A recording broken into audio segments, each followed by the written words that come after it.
Bien, bonjour à tous. Pour cette dernière soirée de séminaire de l'année 2015-2016,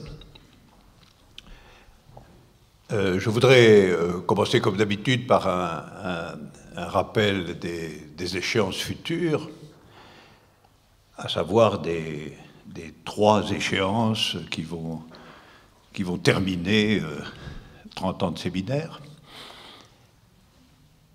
Il y a d'abord le 17 octobre. Alors, le 17 octobre, c'est toujours dans les mêmes conditions. Hein, c'est toujours, en réalité, c'est pas le 17 d'ailleurs. Je crois que c'est le 16. Je confonds ce séminaire avec mon anniversaire. Alors, il lui est en un certain sens consacré, mais c'est quand même le lendemain. Donc, le 16 octobre, le lundi 16 octobre, dans les mêmes conditions, sera le séminaire, en quelque manière, de reprise, malgré tout, de l'année 2016-2017. Et ce 17 octobre, non, c'est le 17 octobre.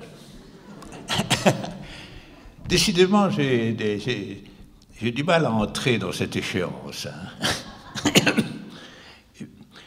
C'est le 17 octobre parce que nous sommes encore en 2016. Voilà. Donc le 17 octobre 2016, donc à la rentrée, comme je l'ai déjà dit, nous avons affaire à un quatuor philosophique, puisque ce sera en réalité une séance consacrée pratiquement à l'idée d'une structuration de la philosophie dans l'arche de son histoire par les 2 noms de Platon et de Nietzsche. Alors, pourquoi sommes-nous 4 ? Ben, sommes-nous 4 parce que nous sommes 4 qui, à des titres divers, nous sommes préoccupés de cette parité ou de cette correspondance ou de cette contradiction entre Platon et Nietzsche comme dessinant une arche particulière de la philosophie depuis ses origines jusqu'à ce que, en un certain sens, Nietzsche pensait être sa fin, puisqu'il avait conclu qu'il serait bon de fusiller tous les philosophes. Il était un peu excessif à ce moment-là. Ouais, il était un peu excessif. Mais en fait, ça indiquait tout de même, ça a tout de même une impulsion indiscutable. Il avait aussi écrit peu avant que le philosophe était le criminel des criminels, ce qui n'était pas aimable non plus. Alors, nous serons là.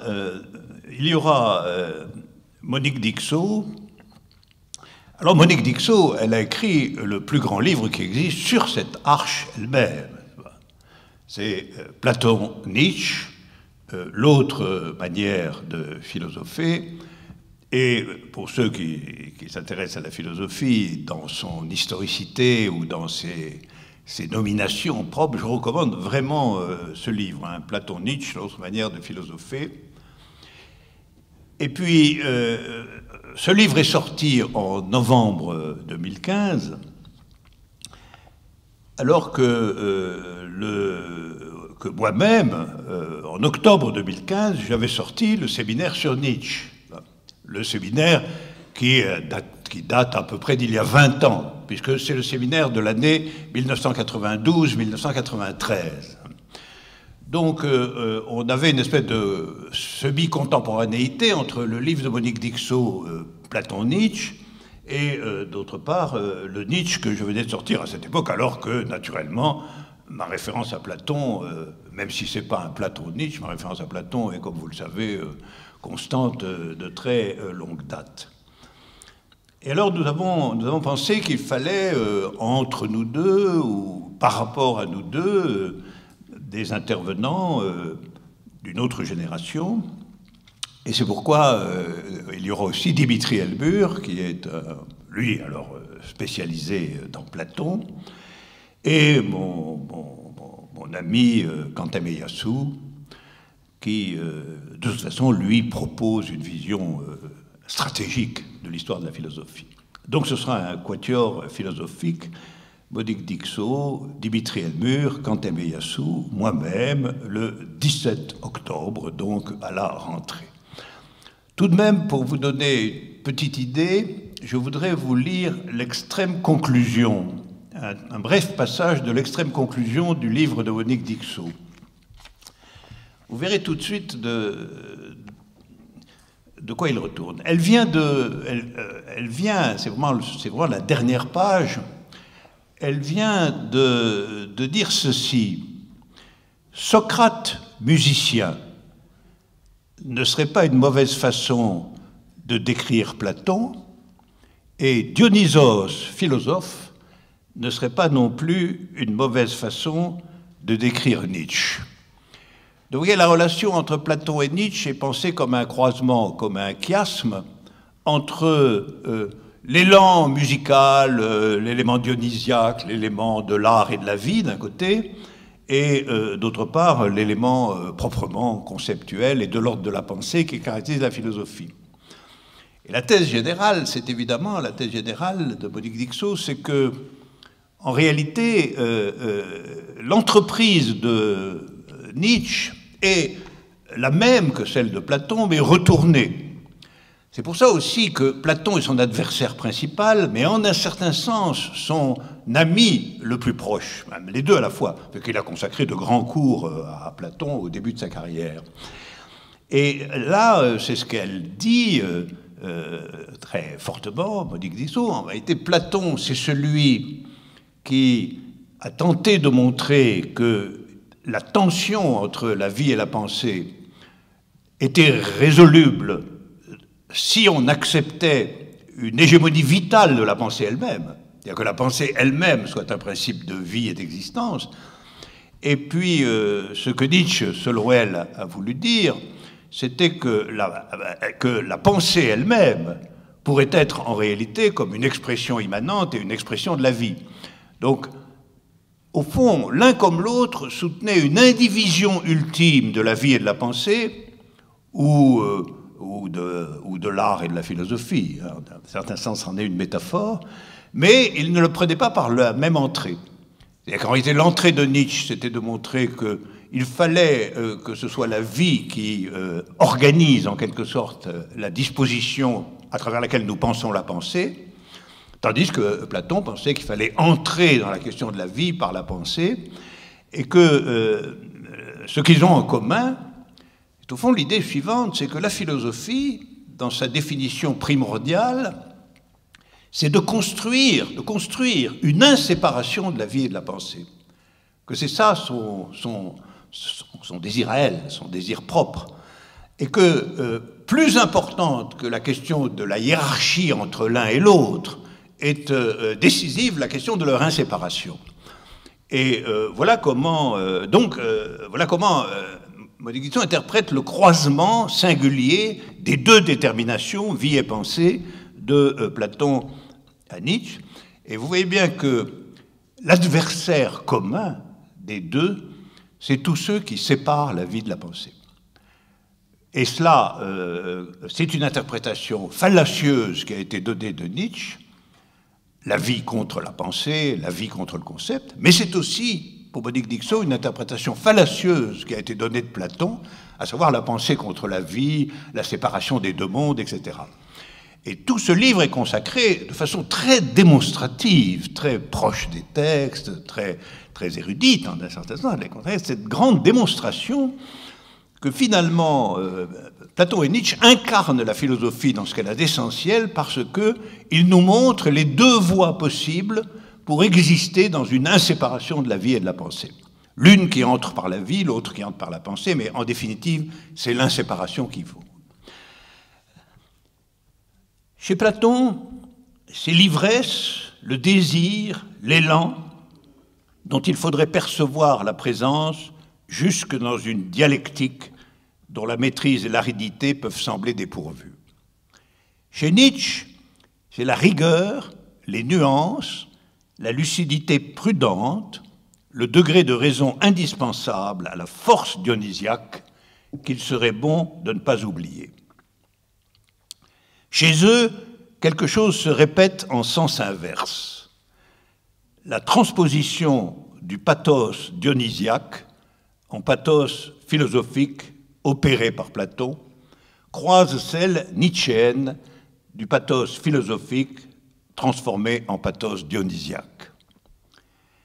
Le tragique se déplace, l'aiguille tourne, l'invention d'un tragique philosophique se renverse en l'annonce d'une philosophie tragique. Ceci est très profond, à mon avis. Cet énoncé est très profond parce qu'il éclaire aussi, au passage, le fait que Platon, c'est aussi, en effet, l'invention d'une sorte de tragique philosophique. Ce qui éclaire la très singulière figure du rapport à la fois entièrement intérieur et entièrement antagonique de la philosophie au théâtre. La vie avait besoin de la philosophie pour cesser d'être désespérante et de se détester elle-même. La philosophie a désormais besoin de redevenir ivre d'elle-même pour revivre. Mais si aucun philosophe n'a plus la force d'affirmer que la philosophie est sans doute son propre mythe, mythe auquel il faut croire pour l'inventer et la réinventer, qu'elle est un risque à prendre, un pari à tenter. Quelque chose portera sans doute encore le beau nom de philosophie, mais ce ne seront pas des disciples de Dionysos qui la feront. Et pour ce qui est de l'opposition de la vie et de la pensée, ils renverront la question à la religion ou à la morale, à moins qu'ils n'y soient tout simplement devenus sourds. La conclusion n'est pas d'un optimisme débordant, comme vous le voyez. Parce que ce qu'elle dit, ce qu'elle prononce, c'est que, en réalité, notre époque est une époque, en un certain sens, aphilosophique, parce qu'elle ne reprend plus, elle ne reconstitue plus l'inséparation tentée par Platon et poursuivie, en un certain sens, par Nietzsche. En vérité, on pourrait lui dire, ma chère Monique, tu le fais toi-même, donc ne sois pas si désespéré. Il faut quand même aussi, lorsqu'on porte un diagnostic, ne pas se comporter exclusivement comme un malade. C'est ce que je reprocherais à ce genre de conclusion. C'est-à-dire, ça n'existe plus, je suis en état de porter le diagnostic concernant la philosophie, c'est-à-dire le diagnostic pessimiste de sa fin probable, que tout le monde deviendra sourd à cette antinomie essentielle qui constituait la philosophie entre la pensée et le désir, ou la pensée et la vie. Mais enfin, je crois que si l'on est en état de porter le diagnostic, c'est qu'on est déjà porteur de la résurrection du malade. C'est ce que je crois. Mais c'est ma seule objection que je ferai à cette vision des choses par Monique Dixot. Alors nous discuterons de tout ça. Ce sera au cœur de notre discussion générale avec Monique Dixot. Ce sera d'autant plus intéressant que je soupçonne qu'elle privilégie l'entrée par la vie en dernier ressort, et que je privilégie, je crois, l'entrée par la pensée. Donc nous rejouerons la scène, mais à notre mesure, Et ce sera très intéressant que cette fois, sur cette scène, il y ait une femme, malgré tout. C'est une chose à noter. Voilà. Enfin, le 16 janvier, le 16 janvier, pas le 17, mais le 16, il y aura le dernier séminaire. Et comme je vous ai dit, ce sera une journée, comme ça. Ça commencera vers 14h, ça finira vers 10h du soir. Et puis, il y aura des gens qui prendront la parole. Je conclurai mon séminaire. Je raconterai le livre qui va sortir, L'Immanence des vérités. Il y aura des amis qui viendront. Il y aura sûrement un buffet quelque part. Et vous êtes tous conviés, je ne vous promets pas un bal, mais enfin, dans les mesures à prendre pour réconcilier la pensée et la vie. Voilà. Alors, entre-temps, d'ici là, nous aurons ça. J'espère que vous voyez que je porte le maillot rouge du camp 93 sur cette figure, et ça que j'en suis extrêmement content. Alors, c'est ce qui est annoncé ici, un événement populaire, philosophique, sportif et théâtral. Sa structure en est la présentation ici, sur grand écran, de l'ensemble des opérations de l'Euro de foot à partir des quarts de finale. Et l'accompagner, cette projection, de quantité de choses tout à fait destinées aussi à réconcilier la vie et le concept. Si tant est que le foot soit un emblème recevable de la vie, ce qui est un peu discuté, et qui sera d'ailleurs discuté. Qui sera d'ailleurs discuté parce que une des conférences, je ne sais pas s'ils sont... Oui, une des conférences, celle du samedi 2 juillet. Le samedi 2 juillet, autant que je sache, samedi 2 juillet, ce sont les quarts de finale. Donc c'est un des quarts de finale. Il y aura là une conférence dont le titre que je veux retrouver est « Le foot comme organe et champ de bataille des politiques réactionnaires ». 2 points, racisme et travail forcé. On aura sous la main des gens à qui demander si c'est bien vrai. En tout cas sur l'écran. Voilà. Donc l'idée est d'escorter, en quelque sorte, cette grande possibilité de voir sur un grand et bel écran l'ensemble des étapes, les étapes finales de l'euro, de l'escorter par des tas de choses. Vous lirez dans la plaquette tout ce qu'il y a, je ne vais pas vous énoncer comme ça abstraitement le programme, mais j'aurai dans cette affaire une double participation qui justifie en un certain sens que je porte le maillot rouge. La première, c'est l'organisation de conférences qui auront lieu avant chaque projection, donc à partir de 18h, et qui s'achèveront vers 20h, puisque les matchs commencent à 21h, et qu'il y aura entrée libre, alors on ne sait pas ce qui va se passer. Vous savez, le foot avec entrée libre, nous aurons peut-être des CRS dans tous les parages. Je ne sais pas si nous avons le droit de faire des conférences de philosophie et de foot sous l'état d'urgence, ce n'est pas certain. Mais nous n'avons pas posé la question. Alors, voilà, il y aura cela, et ce sont la plupart des habits à moi, mais j'ai voulu qu'il y ait un nombre important d'étrangers, le plus possible, et donc il y aura en effet 3 habits allemands, 2 habits italiens, qui participeront à ces conférences. Et comme je vous le dis, elles auront lieu dehors, là, sur la pelouse, à l'entrée du théâtre. Il y aura quand même de quoi s'installer, et ça sera une préparation spirituelle de la plus grande importance avant d'aller s'enthousiasmer pour son équipe favorite. Et je participerai moi-même à ces conférences. D'abord, je présenterai les amis qui vont parler, qui sont vraiment tous d'excellents philosophes, et qui parleront de sujets très variés. Et puis, je ferai la conférence le jour de la finale. Et cette conférence s'intitulera « La philosophie a-t-elle quelque chose à dire du sport ?» Voilà. Et je ne vous donnerai pas ma réponse ce soir. Voilà. Donc ça, c'était pour cette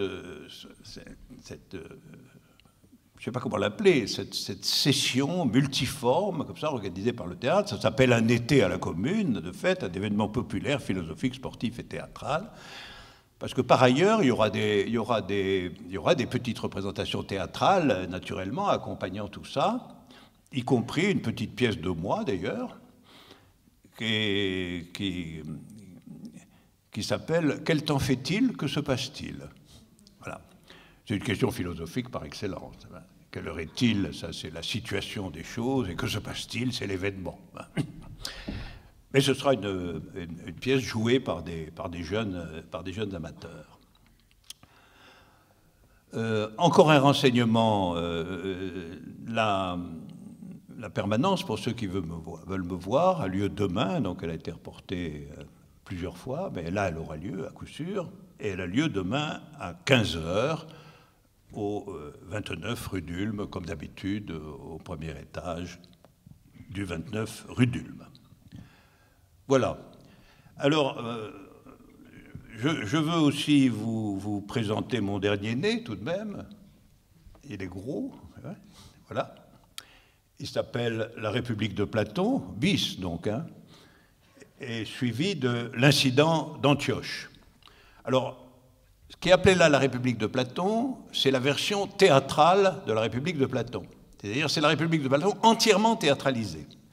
C'est-à-dire, elle n'est plus présentée de façon narrative, elle n'est plus présentée de manière dialogique interrompue, etc. Elle est présentée comme de façon théâtrale entièrement. Et c'est cette version de la République de Platon qui a été jouée l'année dernière à Avignon, au rythme de pratiquement un acte ou une journée par jour. Donc, elle a été intégralement jouée, la République de Platon a été intégralement jouée en 18 séances. Et c'est cette version que j'avais écrite spécialement en réalité pour le Festival d'Avignon, qui est publiée ici. Et ce qui est intéressant, je crois, c'est un peu une expérimentation assez profonde sur philosophie et théâtre, là. Parce que ça n'est pas seulement quand même un dialogue, évidemment, Platon a une théâtralité propre qui est celle du dialogue, mais c'est vraiment l'expérience tentée de transformer la totalité de ce grand dialogue spéculatif en une pièce de théâtre. Pièce de théâtre qui est un peu longue, la version intégrale doit durer une vingtaine d'heures, mais enfin, bon, ça vaut la peine, n'est-ce pas ? Ça vaut la peine. Alors, on peut toujours tenter, j'espère que quelqu'un tentera de jouer cette pièce intégralement un jour, pas simplement en 18 jours, mais en une journée, parce que 20 heures, ça tient dans 24, hein, on est à peu près juste. Je pourrais l'étirer un peu pour que ça fasse juste 24, ça serait vraiment un jour philosophique. Mais enfin, et alors, ça c'est pour la République de Platon. Alors, c'est accompagné d'une pièce qui s'appelle L'incident d'Antioche, qui est une pièce que j'ai écrite, moi, entre 82 et 89, exactement. Donc, c'est une pièce qui est, tout de même, elle, date d'une trentaine d'années. C'est une pièce qui coïncide, bien évidemment, vous voyez les dates, 82, 89, avec l'effondrement des États socialistes dans le monde. Donc la disparition dans le monde de ce qui fonctionnait plus ou moins bien, mais qui fonctionnait comme l'idée d'une alternative au capitalisme mondialisé. Donc la pièce accompagne cette question qui s'est avérée de plus en plus stratégique, qui s'est soldée, parce qu'il faut bien appeler une victoire, pour l'instant presque inconditionnelle, du capitalisme mondialisé, qui n'est plus confronté à un adversaire véritable, quel que soit le jugement qu'on porte sur cet adversaire. Comme je vous l'ai souvent dit ici, ce n'est pas la même chose qu'il y ait deux hypothèses ou qu'il n'y en ait qu'une. Même si la valeur des hypothèses peut être discutée, le deux n'est pas réductible à l'un. Évidemment, ces choses-là se sont passées dans les années 80 pour l'essentiel. C'est pour ça qu'au fond, tout le monde sait aujourd'hui que les années 80 sont, à échelle mondiale, le début d'une nouvelle époque. D'une nouvelle époque dont toute la question et toute la dispute intellectuelle aujourd'hui est de savoir si elle va connaître un achèvement ou si elle est la dernière époque de l'historicité humaine, etc. Parce qu'à partir du moment où on pense que le capitalisme mondialisé est la seule figure d'organisation crédible de l'économie et des sociétés, si on ne tend plus cela vers autre chose que soi-même, on est quand même dans l'hypothèse d'une fin de l'histoire. Fukuyama, de ce point de vue-là, n'est que la version dégradée d'une question véritable. Et que si l'un l'a emporté sur le deux, si la résolution historique des choses, c'est le monde tel que nous le connaissons, améliorable, bricolable, mais enfin fondamentalement dans ses structures propres, inaltérables ou définitifs, bien alors il s'est passé là, dans les années 80 du XXe siècle, non pas simplement un épisode, comme beaucoup d'autres, d'affrontement entre deux visions réversibles, préparant autre chose, etc., mais un affrontement fondamental, essentiel, qui aurait tourné à l'avantage irréversible d'un des deux protagonistes. Et c'est ce qui est soutenu couramment. C'est-à-dire qu'en réalité, le monde tel que nous le connaissons, il n'y a pas à imaginer qu'il puisse y en avoir un autre. On peut le bricoler, on peut l'améliorer, on peut considérer qu'il peut aller dans une bonne ou dans une meilleure direction, on peut l'apaiser, on peut tout ce que vous voulez, on peut le domestiquer, mais c'est lui quand même. C'est lui, et on le reconnaîtra. Et donc, l'incident d'Antioche se situe dans le moment charnière et incertain, à vrai dire, où ces événements historiques extraordinaires, en vérité, se sont produits pour rejeter une hypothèse qui peut être tout de même structurée d'un bout à l'autre une certaine forme de modernité, parce que cette hypothèse, à vrai dire, on peut la faire remonter probablement jusqu'à la Révolution française, et peut-être même jusqu'aux Lumières du XVIIIe siècle. Elle a cheminé, elle s'est transformée, mais c'est elle qui demeurait, sous le nom en général de révolution, de pensée révolutionnaire, ou de progressisme, ou de communisme, sous toutes sortes de noms, mais elle demeurait vivante, avec des hauts et des bas, des échecs sanglants, des réussites partielles. Elle demeurait l'esprit du temps. Vous comprenez bien que pendant toutes ces années-là, l'esprit du temps a été, malgré tout, le vecteur fondamental de l'esprit du temps a été de ce côté-là. Même les fascismes étaient en réalité des contre-feux à cela. Ils n'étaient que des raidissements du pouvoir traditionnel contre l'hypothèse communiste. C'est pour ça qu'en effet, ils se sont partagés la puissance pendant un moment. Mais tout ça, au contraire, renforçait le fait que l'hypothèse révolutionnaire, c'est-à-dire en fin de compte, grosso modo, l'hypothèse de l'égalité, tout simplement, c'est-à-dire donner naissance au second terme de la maxime de la Révolution française, égalité, c'est-à-dire concevoir l'humanité comme capable de s'approprier elle-même une histoire qui ne soit pas structurée par des inégalités monstrueuses, l'existence de très riches et de très pauvres, les divisions extraordinaires du travail, entre travail manuel, travail intellectuel. Il y a une humanité qui résoudrait effectivement tous ces problèmes-là par un geste fondamental au départ et un long travail ensuite comme conséquence de ce geste. Ça, c'est tout de même quelque chose qui, entre la fin du XVIIIe siècle et les années 80 du XXe, a existé comme une conscience publique, parfois virtuelle, parfois plus actuelle, mais jamais absente. Et de ce point de vue-là, je crois qu'il faut que nous comprenions que nous sommes dans une situation tout à fait particulière, qui est historiquement la question de savoir si cette vection comme ça, cette possibilité d'une réalisation, de le dire, cette virtualité. Et la virtualité, c'est l'être lui-même, donc cette virtualité essentielle. Faut-il considérer que nous ne pouvons plus qu'emporter le deuil, et par conséquent que chaque fois que nous la réactivons en apparence, nous ne faisons que témoigner d'un simulacre faible de son existence. Ça, c'est ce que raconte la propagande quotidienne. C'est la propagande quotidienne.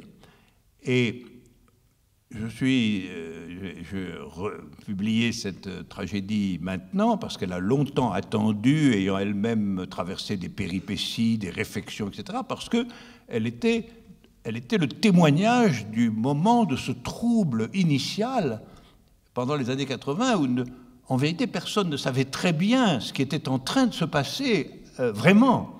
D'ailleurs, on assistait à des échecs, à des effondrements, à des luttes perdues, à des replis, etc. Mais tout ça, pendant tout un temps, n'était pas clair.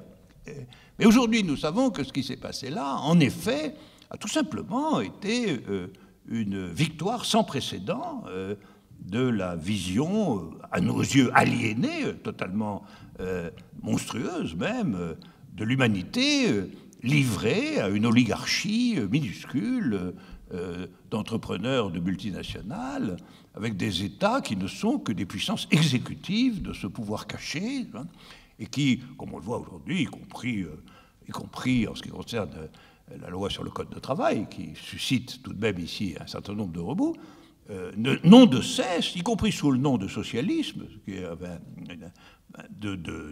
d'aligner à la fois les codes, les mentalités, les coutumes, etc., sur le règne inconditionné de cette oligarchie transnationale, avec des rivalités locales, des guerres, etc. Mais néanmoins, c'est ça la situation. Alors c'était ça qui se cuisinait dans les années 80, de façon encore un peu obscure, comme, en tout cas, la forme d'une crise radicale des figures révolutionnaires antérieures. Alors je voudrais vous lire un morceau, un tout petit morceau, enfin pas si petit que ça, à vrai dire. Je voudrais vous lire un petit morceau de l'incident d'Antioche pour que vous compreniez de quoi il s'agit. Je vous le situe en quelques mots. L'incident d'Antioche raconte, en réalité, un épisode révolutionnaire particulièrement radical, particulièrement violent, qui balaye en réalité le vieux monde comme une tornade, comme une tempête.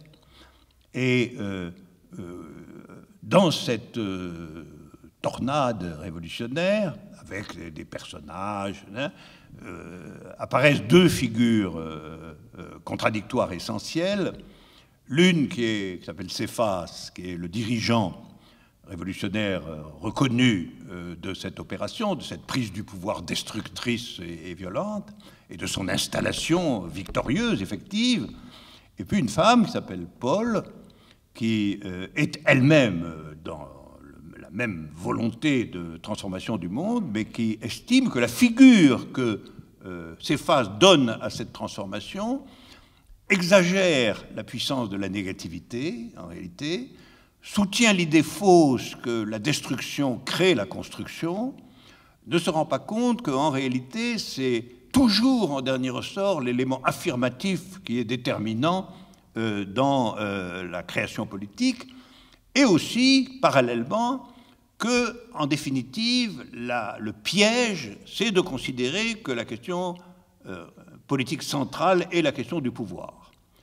Que, bien entendu, cette question du pouvoir est inéluctable, mais que si on en fait le centre absolu de la détermination politique, on va finalement tuer la politique elle-même, et qu'on va lui substituer un pouvoir d'État considéré comme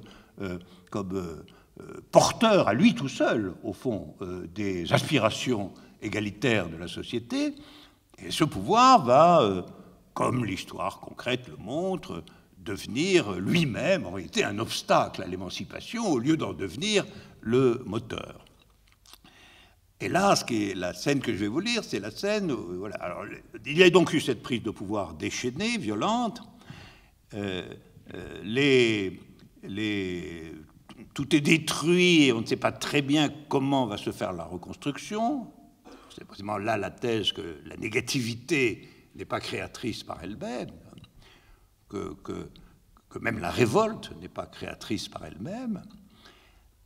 Paul a disparu, enfin on ne sait plus où elle est, elle n'a pas voulu être mêlée à cette affaire, elle a perdu la bataille politique contre Céphas dans une scène qui s'appelle précisément l'incident d'Antioche, et puis elle va revenir, elle revient, c'est la scène que je vais vous lire, elle revient, et elle constate que d'abord celui qui est au pouvoir, c'est son fils, parce qu'elle a eu un fils d'un grand militant arabe d'ailleurs, qui s'appelle Mokhtar, qui est un des personnages de la pièce. Ce fils s'appelle David, Donc David est le fils de Paul et de Mokhtar, et dans les péripéties que ne raconte pas de la guerre révolutionnaire victorieuse, David, finalement, est celui qui s'est avéré comme étant le nouveau chef de l'organisation révolutionnaire. Alors vous voyez la situation, c'est-à-dire que la mère va revenir dans une situation qui est placée sous le commandement du fils, et elle va contester la politique suivie par le fils. Et donc nous avons, ce qui est une figure évidemment de tragédie classique, nous avons un débat politique de fond, mais qui est aussi, par ailleurs, un débat violent entre une mère et son fils. Les deux, théâtralement. Alors je vous lis cette scène maintenant que je vous l'ai citée.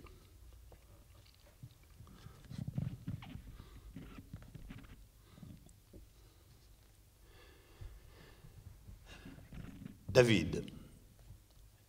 Alors, elle est arrivée, puis là, ils se retrouvent tous les deux seuls. La dernière réplique de la scène précédente, c'est la mère disant à son fils « Je veux te voir seul ».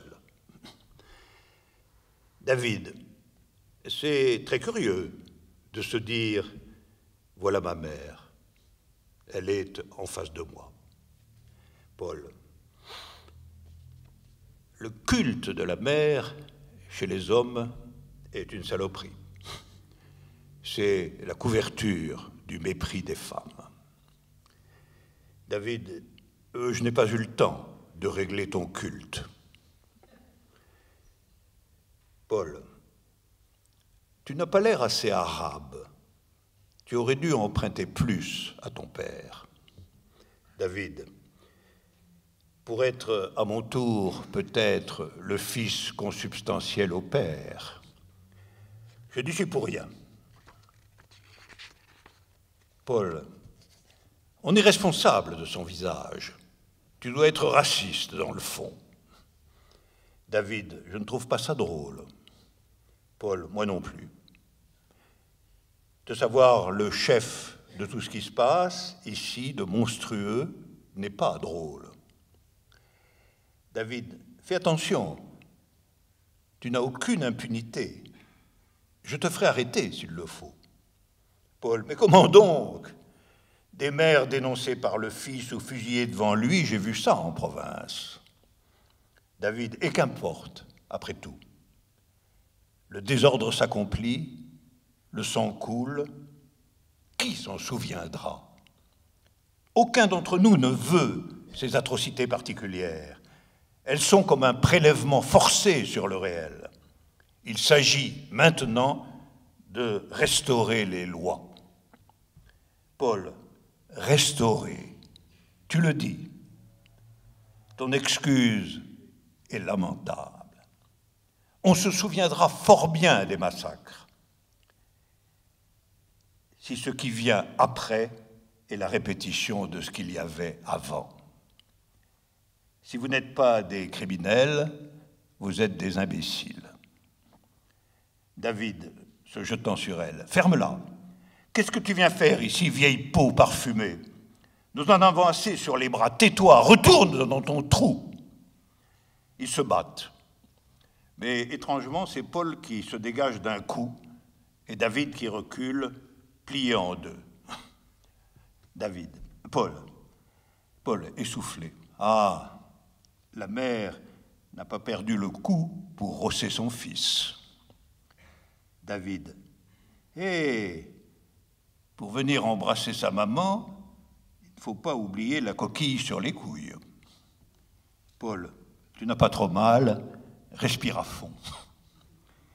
David, il est clair que je ne suis pas un arabe. Je devrais normalement te faire lapider. C'est vrai, dit Paul. Tu pourrais ajouter l'Iran au Cambodge. David, tu veux un deuxième round? Paul, assez d'enfantillage. Le prologue est fini. David, que demandes-tu exactement? Paul, je te l'ai dit, que vous abandonniez le pouvoir. David, mais quel est cet acharnement à exercer la fonction maternelle dans la direction contre-révolutionnaire? Paul, la contre-révolution, c'est vous. Vous exténuez jusqu'aux traces de la volonté de justice. Votre politique est vulgaire. David, et toi, tu es tout à fait distingué. Paul, écoute-moi. Laisse-moi prendre le ton masculin.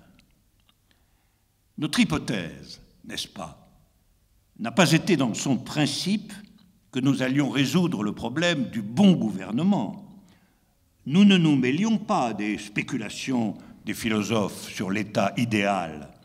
Nous disions que le monde pouvait supporter la trajectoire d'une politique résiliable, d'une politique destinée à en finir avec la politique, c'est-à-dire avec la domination. Tu es bien d'accord ? David, je te suis, professeur. Paul, il est arrivé que la réalisation historique de cette hypothèse s'est elle-même engloutie dans l'État. L'organisation libératrice a partout fusionné avec l'État. Il faut dire qu'elle s'était, dans la clandestinité et la guerre, entièrement ordonnée à sa conquête. Ainsi, la volonté émancipatrice s'est-elle soustraite à sa propre origine. Elle doit être restituée. David, que veux-tu dire? Paul, je veux dire substituer. Aucune politique juste ne peut aujourd'hui soutenir qu'elle continue le travail antérieur. Il nous est imparti de déceler une fois pour toutes la conscience qui organise la justice, l'égalité, la fin des États ou des trafics impériaux, de ce socle résiduel où le souci du pouvoir capte à lui seul toutes les énergies. Quelle immense portée peut avoir, faite par vous, la proclamation d'une fidélité dont la forme pratique serait que vous repreniez le chemin de la conscience collective et de sa mise en sujet. Vous laisseriez l'État à qui en aime les pompes et la meurtrière bêtise. David, il y a derrière nous comme un impératif supérieur à notre volonté, le sacrifice de milliers de gens dont notre victoire est le seul sens. Allons-nous, pour une abdication sublime, réunir dans l'été de l'absurde un peuple entier de morts? Paul, on nous a déjà fait le coup du parti des fusillés. À quoi rime de placer le sens politique sous la juridiction des morts? C'est de bien mauvais augure. Et je te fais remarquer qu'aujourd'hui, des gens meurent en foule, non pour la victoire, mais à cause de la victoire. Tu seras forcé, quel que soit ton choix, de sélectionner parmi les cadavres ceux qui te justifient. David, où mène ce chantage moral? La pitié ne sert à rien. Dans la dévastation, l'ordre est de reconstruire. S'il faut emprunter au passé, nous le ferons sans crainte. Qui peut s'imaginer qu'après une telle secousse, le vieil état des choses va ressurgir comme si rien n'était? Le monde est changé pour toujours, il suffit de s'y confier.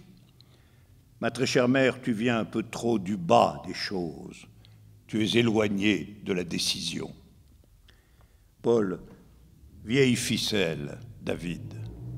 Je te propose justement la seule décision possible. Tout le reste n'est que la gestion des contraintes, par les moyens brutaux qui sont à votre disposition. Bien entendu, vous allez faire du nouveau. Vous allez peindre en gris la surface du soleil. David, dis-moi précisément qui tu es. Condamnes-tu ce que nous avons fait? Es-tu avec les Blancs, avec la racaille qui se terre? Je retrouve toute ma froideur, je te préviens. Paul, vous avez fait une besogne inéluctable. La petite bête impériale est abattue, elle gît dans l'entre-deux de ses collines. Vous avez été les sacrificateurs. Par vous, le premier cycle de l'histoire de la justice vient à son achèvement.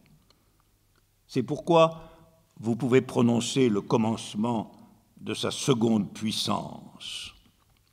David, ce n'est certes pas la puissance que tu proposes, y renoncer pour tout et pour longtemps.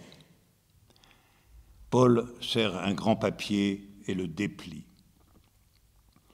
Regarde cette carte militaire.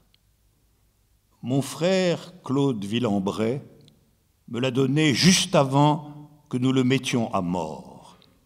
Là est le rêve, là est l'enfance.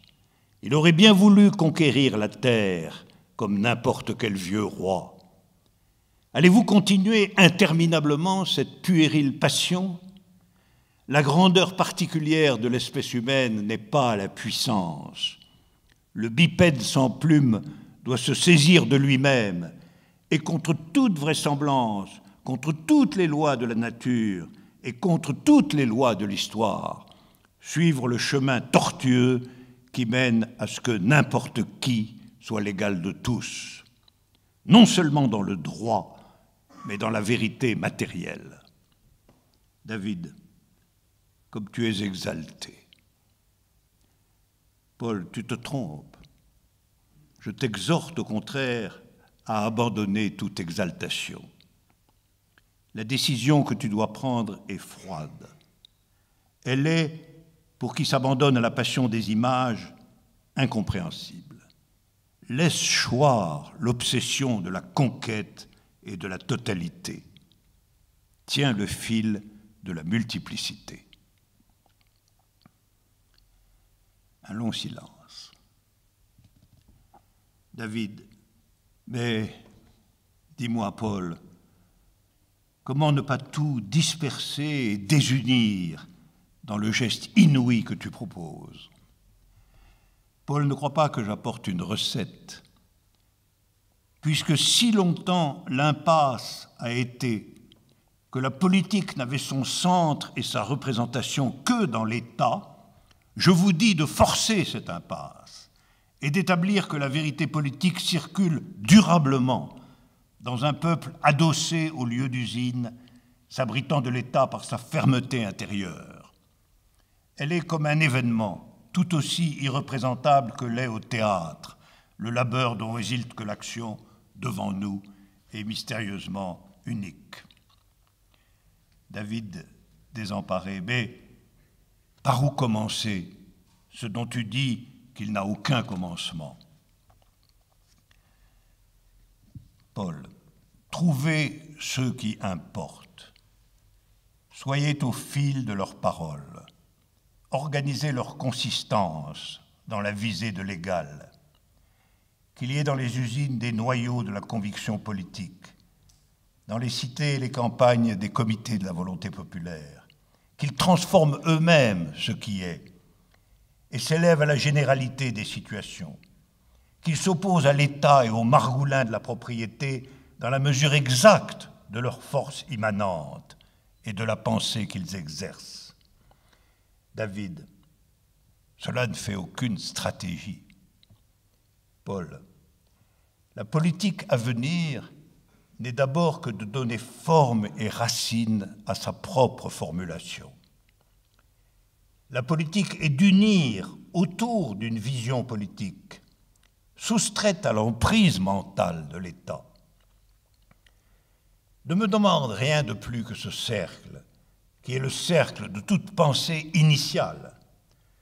Nous fondons une époque sur une tautologie. La politique est la politique.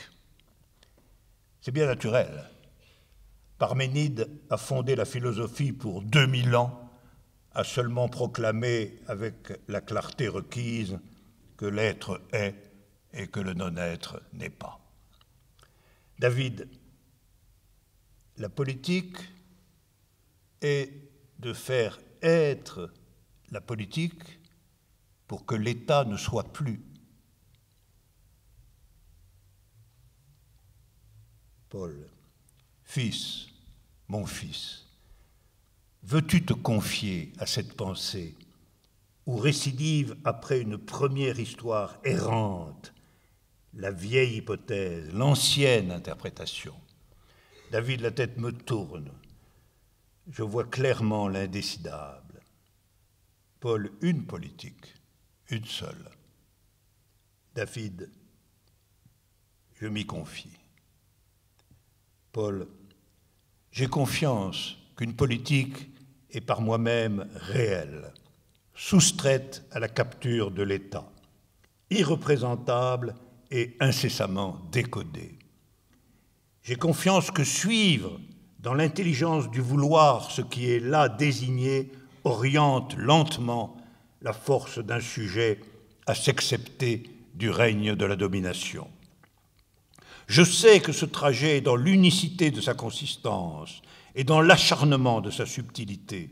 J'ai confiance dans l'infinie libération, non comme chimère ou paravent du despote, mais comme figure et combinaison active, ici et maintenant, de ce par quoi l'homme est en capacité d'autre chose que de l'économie hiérarchique des fourmis. David, tout cela. Paul, engage le fer, mon fils, pour ta confiance régénérée.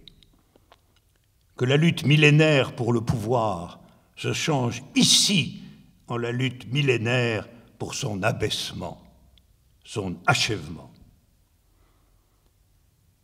David, ô décision souveraine, honneur de l'hiver immodéré. Cependant, je promeus la patience. Mais toi, mère, où est ta place maintenant? Paul, ce que je pouvais faire, on peut dire, oui, on peut vraiment dire que je l'ai fait. Voilà.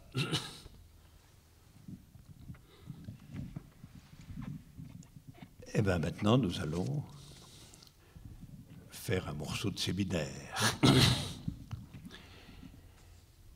Ce que je voulais vous dire aujourd'hui, je vais regarder l'heure quand même. Oui. Ce que je voulais vous dire aujourd'hui, c'est au fond là aussi de l'ordre du cercle, c'est-à-dire de l'ordre d'un retour provisoire à ce de quoi nous sommes partis. Comme vous savez, notre trajectoire a été d'explorer pour l'essentiel ce que j'ai appelé les opérateurs de finitude. Alors, les opérateurs de finitude, c'est tout ce qui est capable de recouvrir un point d'où quelque chose d'essentiel et d'infini pourrait jaillir ou se montrer par ce qu'on peut appeler des plaques de finitude, c'est-à-dire par des nominations, des allégations, des opérations matérielles aussi, qui recouvrent tout cela et finalement le déterminent à partir de données qui sont celles de la conservation du monde existant. Alors ce point, je le rappelle parce qu'il est tout à fait fondamental. En réalité, les opérations majeures de l'oppression, sous toutes ses formes, ont été longtemps désignées sous les mots soit de répression, soit d'exploitation. Il y a une longue histoire, d'ailleurs, du rapport complexe entre exploitation et répression dans les figures concrètes de la domination. Puisqu'il a toujours été dit que d'un côté, surtout dans le cadre général du marxisme, que l'exploitation était systémique. C'est-à-dire que l'exploitation était la vraie racine de l'oppression parce qu'elle était inscrite dans le système d'oppression. Elle était dans le système même, le système fondamental de l'organisation économique et sociale. C'est-à-dire qu'au cœur des choses, on trouvait le fait qu'en définitive, dans le régime du capitalisme sous toutes ses formes, il s'agit de façon systémique d'extraire de la plus-value à partir de la force de travail. Ça désignait l'exploitation au sens strict, au sens technique quasiment du terme, tel que le marxisme l'avait dégagé. Puis d'autre part, il y avait la répression, qui, elle, était les opérations de force que le pouvoir dominant mobilise contre alors l'existence effective des révoltes, ou contre tout ce qui gênerait ou troublerait ses intentions, son devenir, les lois qu'il propose, etc. Et en vérité, il y a eu un long débat qui probablement n'a jamais vraiment terminé sur la question de savoir si le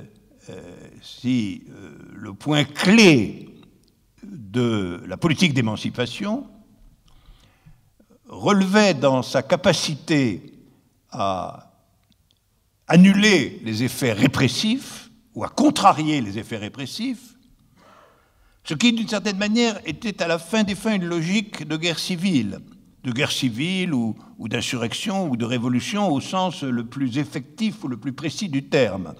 C'est-à-dire se hausser à un niveau d'activité et d'organisation qui rend possible l'annulation de la supériorité répressive de ceux qui, par ailleurs, sont les exploiteurs. Et que, d'une certaine manière, le processus d'émancipation, c'était un processus qui travaillait à ce que la capacité répressive, finalement, de l'État, de l'appareil d'État, de ses sous-produits, de ses dérives diverses, que la capacité répressive de l'appareil d'État puisse, à un moment donné, être, premièrement, neutralisée, et deuxièmement, renversée, effectivement. Renversée dans la figure qui était historiquement définie comme la prise du pouvoir et le remplacement d'une figure de l'État par une autre. Et ça, c'était une vision des choses. L'autre vision était qu'il fallait s'en prendre par des méthodes complexes et variées, il fallait s'en prendre à l'exploitation elle-même.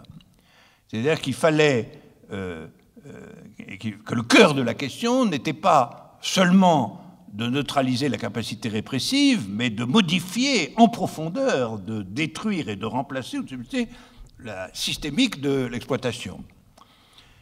D'où un débat très complexe sur, finalement, la vision de la politique révolutionnaire comme articulation d'un point de vue stratégique qui déracinerait l'exploitation et qui, en même temps, aurait tactiquement besoin de neutraliser la capacité répressive de l'appareil d'État qui soutient, protège ce système d'exploitation. C'est bien qu'il y avait une figure quasiment allégorique de la chose.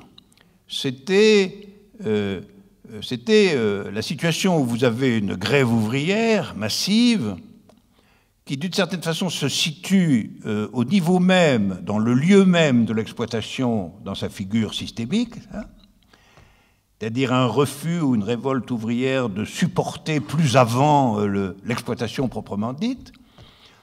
Vous avez l'intervention de l'appareil répressif pour briser cette grève. C'est une figure absolument traditionnelle du monde de la politique d'émancipation. Et vous avez alors l'intervention d'une force de mobilisation populaire vaste et éventuellement capable de riposter, de se défendre, qui va, en quelque sorte, neutraliser la capacité répressive de l'appareil d'État et rendre, en un certain sens, idéalement, la grève intégralement victorieuse, c'est-à-dire capable de se saisir, en réalité, de l'appareil productif lui-même. C'est une métaphore, hein, c'est pas comme ça que les choses se passent, parce que les choses se passent historiquement dans des complications bien autres, mais c'est une image très forte de ce que pouvait être la pensée, au fond, la plus banale, la plus ordinaire et la plus répandue, d'une certaine manière, des activités effectives de la politique d'émancipation dans une articulation toujours recherchée entre la figure de l'exploitation et la figure de la répression. La figure de l'exploitation exigeant une transformation systémique et la politique, la neutralisation de la répression exigeant la capacité tactique de cette neutralisation. Alors, ceci faisait en réalité de deux figures majeures l'espace de représentation de la politique d'émancipation. Premièrement, la grève générale et deuxièmement, l'insurrection. En fait, si vous regardez bien, historiquement, c'est ce complexe grève générale insurrection qui a été pendant longtemps, surtout en Europe, la détermination immanente de ce que c'était en fin de compte que les enjeux, les objectifs de la politique d'émancipation. Et bon, l'idéal proposé dans maintes figures, c'était une articulation des deux, c'est-à-dire une grève générale pratiquée dans une corrélation effective à la neutralisation des capacités répressives de l'appareil d'État. Je pense que cette figure a connu une apogée dans la Catalogne de la période de l'Espagne républicaine, sous la direction des anarchistes, il faut dire les choses comme elles sont. Sous la direction des anarchistes, cette figure a connu son apogée parce qu'elle a été vraiment cela. Elle a été des grèves d'une force telle qu'elle s'emparait effectivement, que les ouvriers s'emparaient effectivement de larges pans, sinon de la totalité de l'appareil productif, et d'une capacité par ailleurs, sous la forme de milices populaires, d'une capacité de neutralisation de la répression étatique qui faisait qu'on s'emparait aussi du pouvoir de l'espace, du pouvoir urbain. On s'emparait de Barcelone ou de Valence. Et c'est pour ça qu'il y a eu là des créations importantes, des choses significatives, des choses dont il faut s'inspirer, encore aujourd'hui certainement, parce que, à mon avis, il y a eu là la mise en œuvre d'une articulation non complètement étatisée de la relation entre la destruction du système d'exploitation et la capacité de neutralisation de la répression. D'une certaine manière, il y a eu, idéalement, ça ne s'est pas exactement passé comme ça, mais tout de même ça a été très présent, il y a eu une articulation effective, historique, du principe sous-jacent à l'idée de grève générale, à savoir on s'empare de l'appareil productif directement par ceux qui en sont les victimes sous le capitalisme, et de la capacité antirépressive donnée dans une figure insurrectionnelle. Donc, je le répète, on avait la capacité d'articulation de la grève générale et de l'insurrection. Deux grandes figures, héritées déjà de, grosso modo, la deuxième moitié du XIXe siècle, et se poursuivant largement jusqu'à nos jours, à vrai dire. Jusqu'à nos jours. Jusqu'à nos jours, sauf que, évidemment, entre-temps, on s'aperçoit que cette figure a toujours tendance à se scinder, à s'écarter, à se défaire.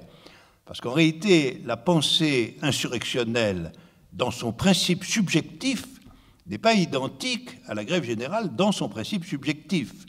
Parce que la pensée insurrectionnelle, c'est quelque chose qui a trait quand même à l'appareil d'État. Vous brisez l'appareil d'État, mais immédiatement vous êtes l'appareil d'État. Il n'y a pas moyen d'esquiver cette situation. Tandis que l'idée, la philosophie sous-jacente à la grève générale est quelque chose qui, au fond, vise un lieu qui n'est pas à proprement parler étatique. C'est pour ça qu'il a toujours joué un rôle emblématique dans la pensée révolutionnaire, parce que l'usine n'est pas un lieu étatique. Elle a des rapports très serrés avec l'État, l'État vient à son secours, etc., tout ce que vous voulez. Mais ça n'est pas l'État. C'est-à-dire c'est un lieu. Et ce lieu peut être, dans certaines circonstances, tenu ou considéré comme un lieu politique.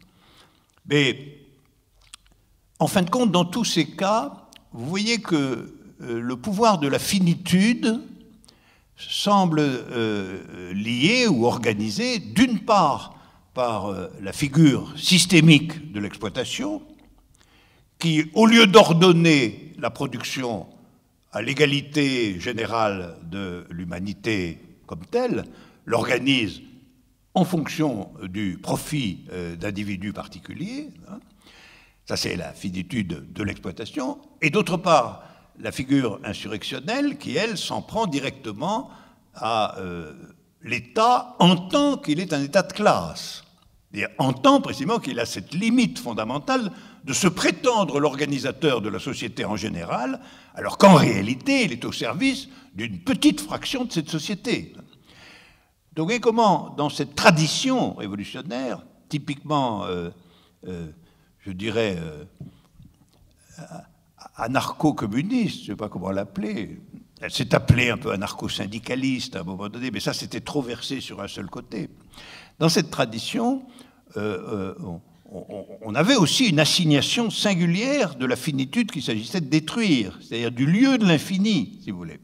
Le lieu de l'infini, c'était d'un côté la capacité à surmonter la coercition étatique, militaire, policière, etc., et de l'autre, le fait, finalement, de constituer le lieu usine comme un lieu d'indépendance politique et populaire effective.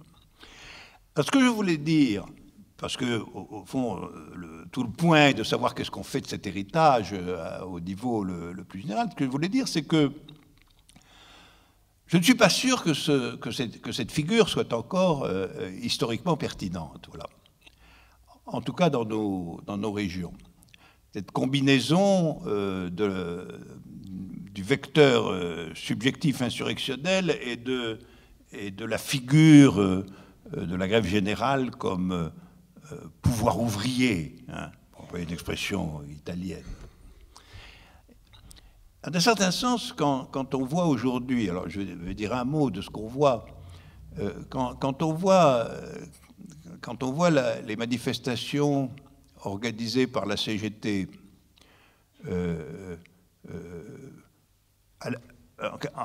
avec aux avant-postes des brigades de jeunes gens décidés à en découdre avec les flics, on peut voir ça comme une figure heureuse, après tout. Voilà, on a dans la rue des ouvriers, des travailleurs, des syndicalistes, etc. Et puis aussi des jeunes gens qui veulent en découdre avec les flics. Alors, métaphoriquement, on pourrait dire, voilà, on a les travailleurs qui symbolisent le côté grève générale, même si leur grève n'est pas vraiment générale, mais peu importe, symboliquement, ils représentent ça. Et puis de l'autre côté, nous avons des brigades de jeunement qui représentent l'insurrection. Mais on n'est pas sûr que ce soit réel, tout ça.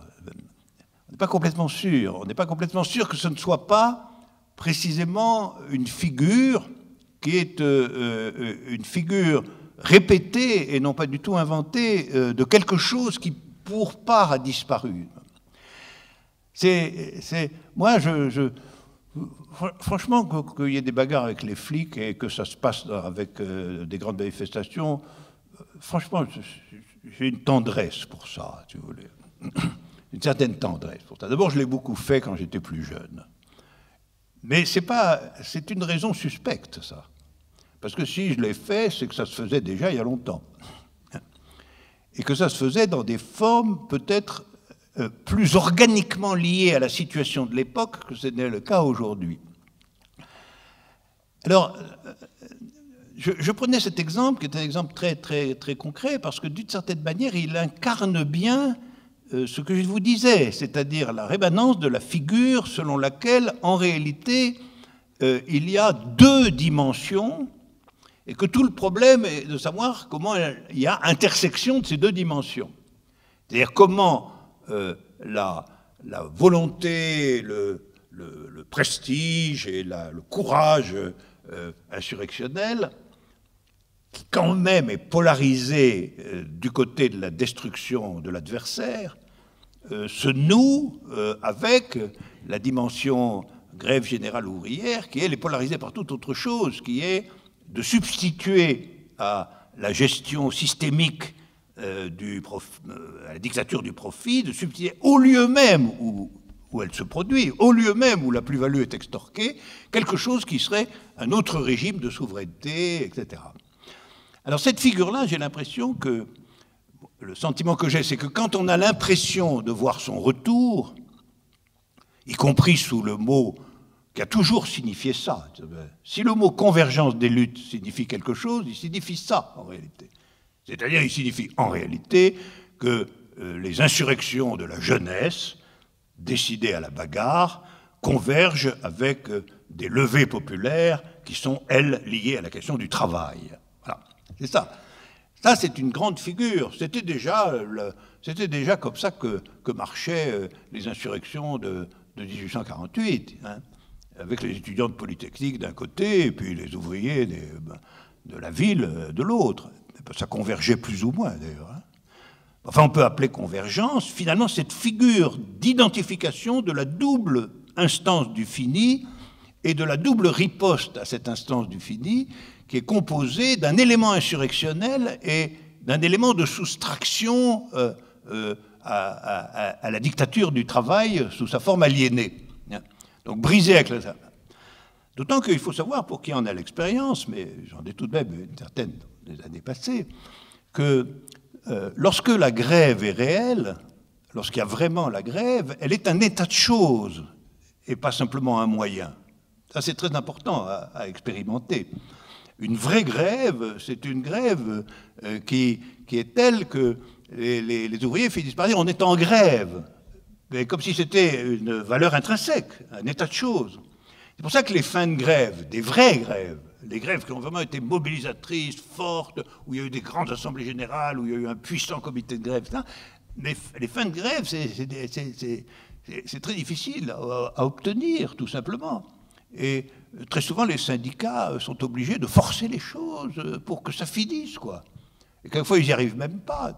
Une scène fondamentale de mai 68, c'est quand la CGT a déboulé à Redau-Billancourt en disant ben voilà, on a fait un bon accord, c'est fini, etc. Puis ils se sont fait siffler, ils ont dû remballer leurs marchandises. Ça a duré encore 2 semaines.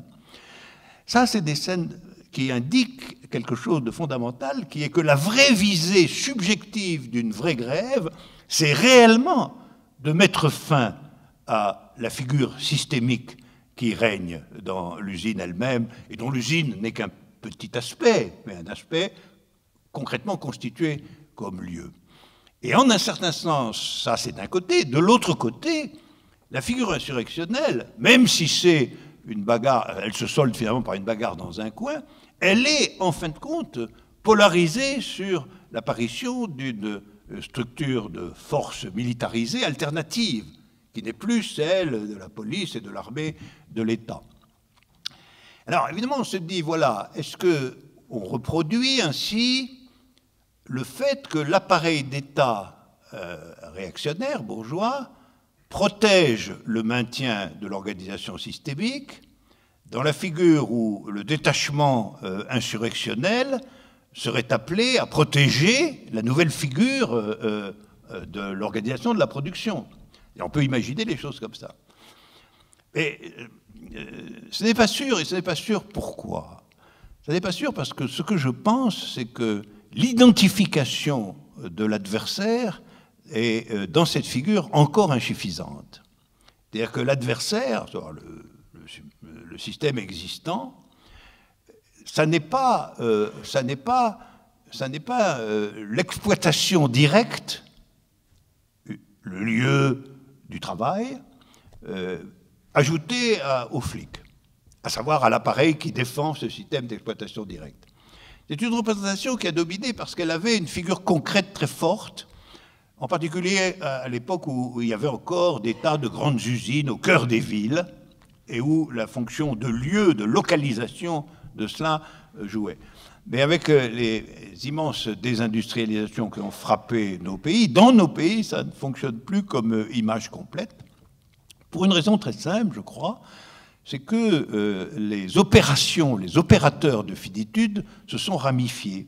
Ils sont aujourd'hui, ils ne se réduisent pas à la brutalité simple, d'une certaine manière, de la coexistence entre l'exploitation de la force de travail dans l'usine et la capacité répressive représentée par la police et par l'armée. Et que donc ce n'est pas ce double combat, ou l'apparence de ce double combat, des détachements, au fond, capables d'affronter la police d'un côté, et de l'autre des organisations ouvrières capables de provoquer des grèves générales. Ce n'est pas ce dispositif-là qui est, à mon avis, pertinent aujourd'hui, ce qui ne veut pas dire qu'on sache très bien quel est le dispositif pertinent. Mais les opérateurs de finitude ont changé, et en particulier, dans nos pays, le point clé, c'est qu'il existe une classe moyenne très importante. Et cette classe moyenne, si on regarde bien, est une classe qui n'est pas directement homogène à l'appareil d'État, même si elle lui donne son agrément, ou si elle se rend tous les 3 ou 4 ans pour l'élire, n'est-ce pas, pour le conforter. Mais elle n'est pas non plus exactement dans la figure du travail productif aliéné. Elle est donc incertaine et en même temps, elle détermine largement le cours des choses.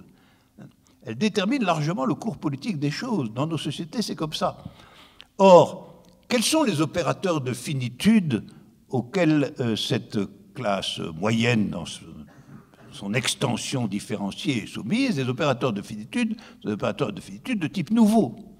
Ça n'est pas la figure de l'exploitation de la force de travail ouvrière dans sa pertinence historique. Ça n'est pas non plus le fait qu'elle est intégrée comme telle du côté de l'appareil d'État. Donc, en réalité, pourquoi, il faut bien dire, la grande classe moyenne occidentale, pourquoi est-ce qu'elle soutient finalement assez fermement le système de domination actuel? Ça, c'est la question clé, la question qu'il faut demander. Alors, il y a à cela plusieurs réponses, et c'est largement le soubassement du débat politique actuel. D'abord, il y a ceux qui pensent que... Alors, je laisse de côté ceux qui pensent que tout va très bien, qui se réjouissent d'être dans un pays où il y a une classe moyenne qui soutient fermement, tranquillement et démocratiquement les ignominies de l'oligarchie dirigeante. Ça, c'est un point de vue dont nous...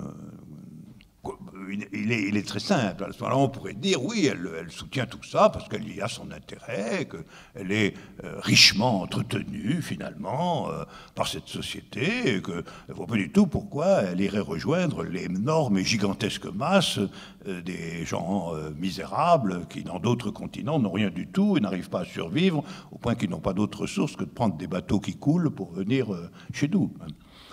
Mais je pense que c'est un tout petit peu plus compliqué. C'est un tout petit peu plus compliqué. Et je pense qu'il faut distinguer les opérateurs spécifiques par lesquels se constitue, en dehors des figures de finitude antérieure, la soumission de la classe moyenne. Parce qu'elle n'est, encore une fois, elle n'est ni soumise à la répression étatique comme telle, ni réellement interne à l'exploitation usinière de la force de travail. Elle est là, abondante, dans nos pays très abondante, plus de la moitié des gens. Il faut dire ce qui est, plus de la moitié des gens. Elle est abondante et elle décide en un certain sens, je dirais, des nuances de l'État. C'est elle, fondamentalement, qui choisit entre la gauche et la droite, si vous voulez. C'est-à-dire entre le même et le même, à quelques nuances près. Donc c'est une classe à qui on est arrivé à faire penser que ce type de nuance est décisif quant à son propre avenir. Ça, c'est une opération tout à fait particulière, qui ne se réduit pas aux deux autres. C'est-à-dire le fait que, et ça donne des choix variés d'ailleurs, à l'intérieur de la figure des nuances politiques disponibles, des choix qui font qu'on a pu recouvrir les aspirations éventuelles de cette classe, en définitive entretenue, méprisée, sollicitée, divisée, etc., flottante dans une certaine mesure, avec des parties quand même basses de la classe moyenne, des parties plus hautes, etc. On a pu arriver à une domestication moyenne de cet ensemble-là en procédant à la conviction que, en définitive, le système existant, dont en général elle connaît et même discute les inégalités, les vilenies, etc., que tout ça était conforme à sa propre existence, à condition qu'on lui laisse à elle le choix des nuances ou des nuances de la couleur générale de l'affaire. Donc ce n'est pas vrai qu'elle ne décide rien. Je pense qu'il faut nuancer malgré tout le fait que dans l'élection, en définitive, on ne déciderait rien. Du point de vue de la classe moyenne, on décide quelque chose. C'est pour ça qu'elle y tient comme la prunelle de ses yeux, qu'elle est démocratique dans l'âme, et qu'elle va voter en rang serré. Donc il faut bien interpréter qu'elle pense réellement que quelque chose lui est confié là. Et je pense que c'est vrai, quelque chose lui est confié, sous la condition que ça ne remette en rien en cause les données systémiques en place, qu'en particulier ça ne remette pas en cause ce que, en dernier ressort, véhicule cette société, à savoir, malgré tout, à la fin des fins, à échelle mondiale, ça reste évidemment quand même, d'une part, l'activité d'exploitation absolue de la force de travail jusqu'à sa quasi-exténuation dans certains pays ou dans certaines branches, voir comment travaillent les ouvriers chinois aujourd'hui, comment travaillent, pour ne pas parler des ouvriers du Bangladesh, ou de ce qui se passe dans les usines au Cambodge, etc. Donc, à échelle mondiale, la puissance du système d'extorsion et de pillage de la ressource humaine reste évidemment massive. Mais, et d'autre part, évidemment, les interventions policières, militaires, dictatoriales, les tortures, et ça, restent aussi massives, concernent des populations gigantesques. Donc ces deux polarités demeurent, mais dans nos régions où, d'une certaine façon, la classe moyenne s'est développée et s'est installée, et où, d'une certaine façon, elle accepte ce système-là, je pense qu'il faut reconnaître qu'elle l'accepte parce que certaines choses lui sont données. Parmi ces choses, naturellement, il y a un standing matériel à peu près normal, si je puis dire, qui fait que ça n'a rien à voir, évidemment, avec ce que peut être la vie d'un paysan centrafricain, d'un Congolais du Kivu, ou même de la majorité des Chinois, voire même des Russes. Ça n'a rien à voir avec ça. C'est le niveau général de la classe moyenne, c'est un niveau de survie paisible, pour l'essentiel. Donc il y a ça d'abord, évidemment, mais ça n'est pas le point de recouvrement subtil le plus important. Parce que, idéologiquement, il est clair que ce à quoi cette classe tient absolument, c'est à ce qu'elle appelle la démocratie. Et la démocratie, ce n'est pas immédiatement la même chose que le fait qu'on lui assure, bon an, mal an, un train de vie honorable. Et c'est donc quoi exactement ? C'est ce que je pense, c'est-à-dire qu'elle est quand même corrélée à l'État. Elle est corrélée à l'État, non pas qu'elle en régente le principe général, mais elle est maîtresse du système des inflexions nuancées de ce pouvoir. Voilà. C'est pour ça que c'est elle qui décide entre la droite et la gauche. Et je dirais même que elle décide du fait qu'il est nécessaire qu'existe une gauche. Je pense que la gauche, c'est une idée. Plutôt qu'une force, c'est une idée. C'est pour ça que c'est indestructible. Par exemple, aujourd'hui, les gens disent, il y a des tas de gens qui disent il y a une crise de la gauche. Mais franchement, lisez Sartre il y a 40 ans, il écrivait « La gauche est un cadavre tombé à la renverse et qui pue ». Donc il n'y a absolument rien de nouveau dans le fait que la gauche est en crise. Elle est cadavéreuse dans son essence originaire. Parce qu'elle prétend être une alternative alors qu'elle est une variable d'ajustement. C'est comme ça qu'il faut la définir, une variable d'ajustement. C'est-à-dire la possibilité permanente pour la classe moyenne de se représenter qu'elle peut changer quelque chose. Et à changer quelque chose, c'est appeler la gauche au pouvoir, tout le temps. Et la gauche au pouvoir, elle est dans les limites de sa fonction de variable d'ajustement, naturellement.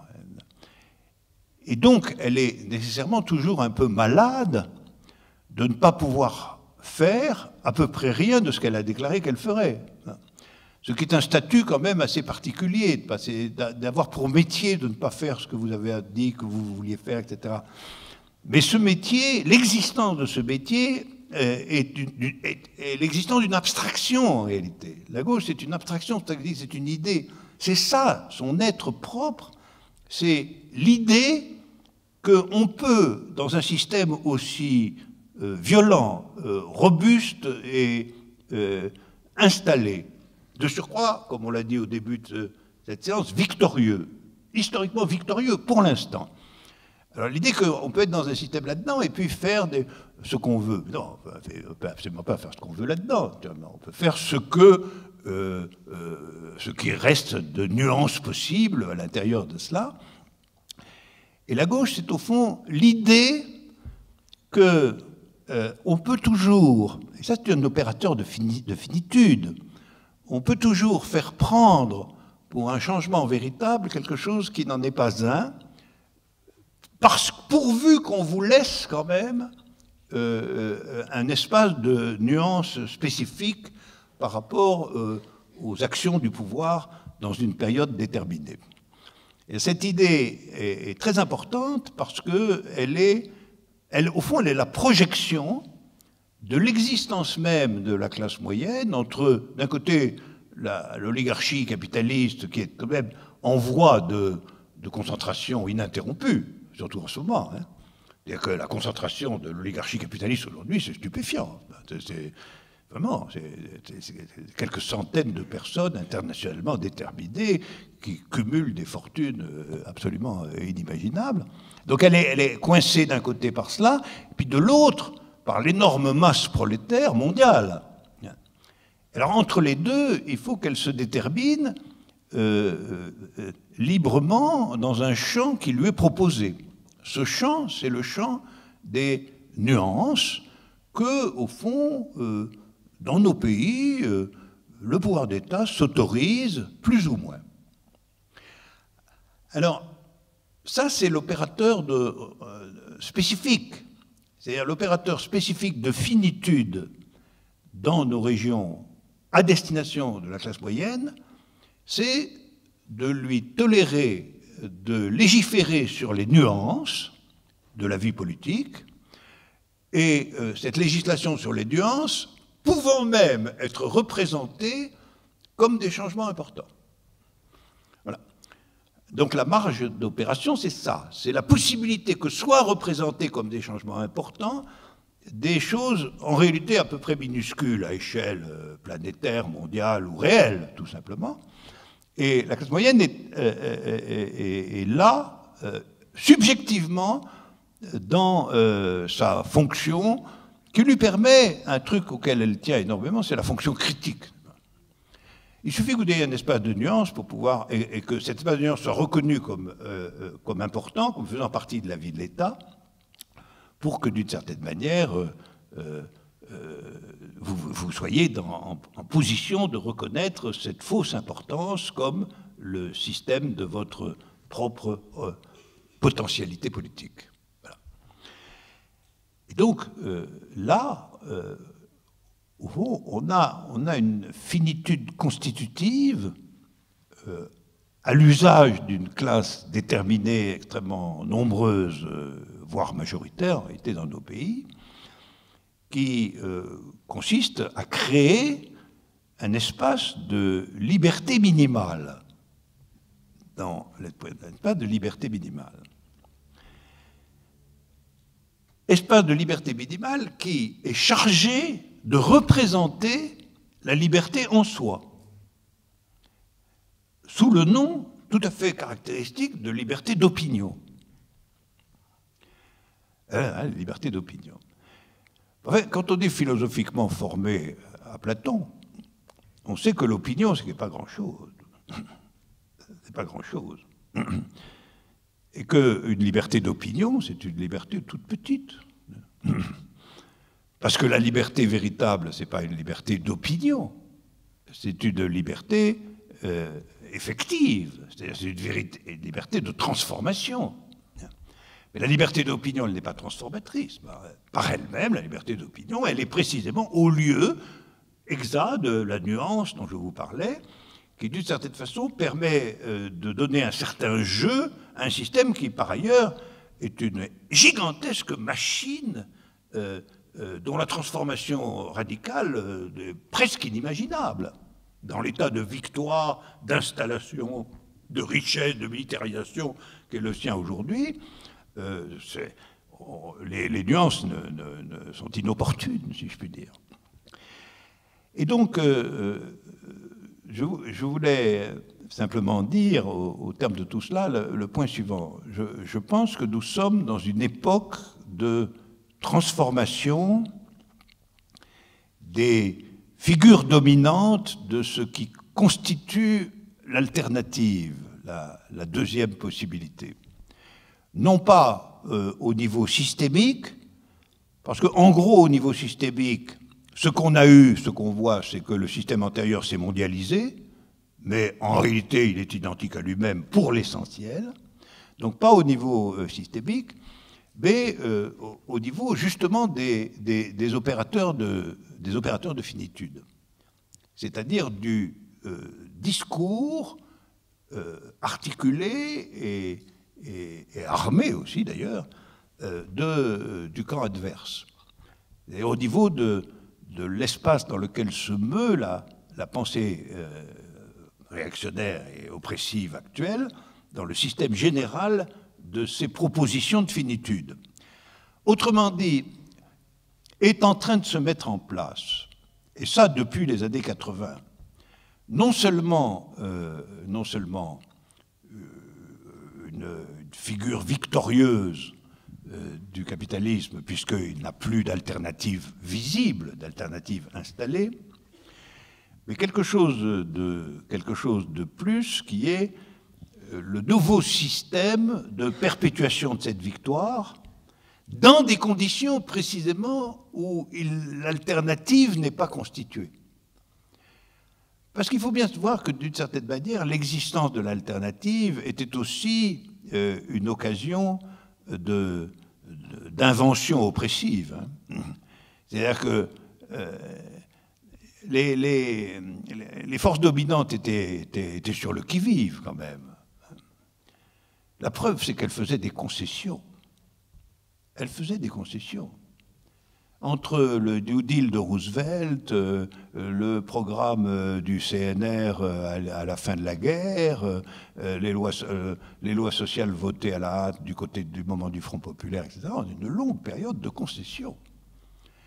Et ces concessions étaient elles-mêmes des opérateurs de finitude en réalité, évidemment, mais dans un contexte antagonique. C'est-à-dire dans un contexte où les deux voies existaient effectivement et leur conflictualité était visible à grande échelle. Et donc, on pouvait introduire des concessions. Et vous voyez bien qu'aujourd'hui, on est en train, la puissance publique elle-même est affairée à retirer ces concessions, à les enlever, une par une. À la fin des fins, le risque étant que la classe moyenne se retrouve toute nue, si ça va trop loin. Parce qu'elle a vécu, elle, de ces concessions, bien entendu. Elle a été le principal profiteur de ces concessions.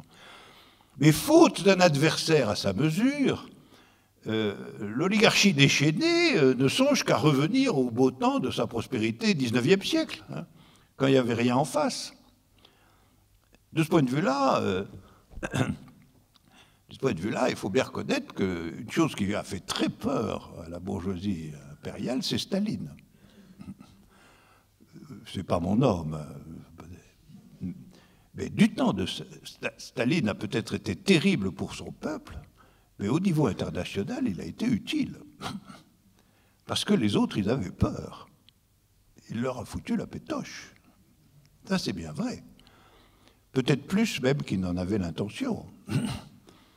Donc vous voyez, à partir du moment où la figure de l'antagonisme disparaît, on a deux effets nouveaux au niveau des figures de recouvrement finies, si je puis dire.